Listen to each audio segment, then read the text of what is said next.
Nag-anunsyo po ang lungsod ng Batangas ng mga espesyal na panauhin na magbibigay kulay sa Binibining Lungsod ng Batangas 2025 Pageant Night na gaganapin po yan sa darating na Lunes, Enero 13, 2024 sa Batangas City Sports Coliseum. Ang nasabing event po ay magsisimula sa ganap na alas 5:30 ng hapon. Isa sa mga tampok na highlights ng gabi ay ang performances ng mga sikat na personalidad sa industriya ng musika at telebisyon. Kabilang dito ang kilalang OPM singer na si Darrell Ong na siguradong magpapakilig sa kanyang mga awitin.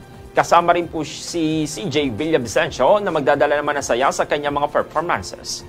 Hindi rin magpapahuli ang mga kapamilya stars na sina Seth Fedelin at Francis Diaz na tiyak na aabangan ng kanilang fans. Bukod sa entertainment, inaasahan din pong magiging makulay ang kompetisyon ng mga kandidata mula sa iba't ibang barangay ng Batangas City na magpapakita ng kanilang talento, talino at kagandahan. Ang Binibining Lungsod na Batangas 2025 ay isa sa mga inaabangan taon-taon at bahagi ito ng selebrasyon ng Pista ng Lungsod.